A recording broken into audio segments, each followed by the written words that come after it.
લીમખેડા તાલુકા પંચાયતમાં ભાજપનો ફરી ભગવો લહેરાયો. નવી બોડીની સર્વાનુમતે વરણી. લીમખેડા તાલુકા પંચાયત ખાતે આજરોજ નવી બોડીની વરણી પ્રક્રિયા શાંતિપૂર્ણ માહોલમાં પૂર્ણ થઈ હતી.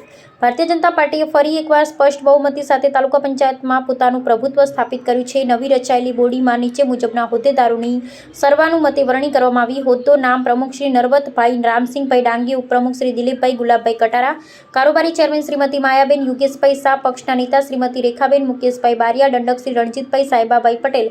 વરણીની જાહેરાત થતાં જ તાલુકા પંચાયત કચેરી ખાતે ઉપસ્થિત ભાજપના કાર્યકરો આગેવાનોમાં ભારે ઉત્સાહ જોવા મળ્યો હતો. કાર્યકરોએ ભારત માતા કી જયના નારા સાથે એકબીજાને મોં મીઠું કરાવી શુભેચ્છાઓ પાઠવી.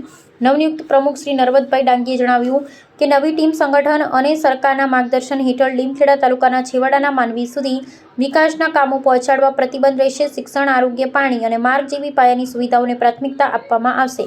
આ પ્રસંગે જિલ્લા અને તાલુકા ભાજપના હોદ્દેદારો, આગેવાનો તથા મોટી સંખ્યામાં કાર્યકરો ઉપસ્થિત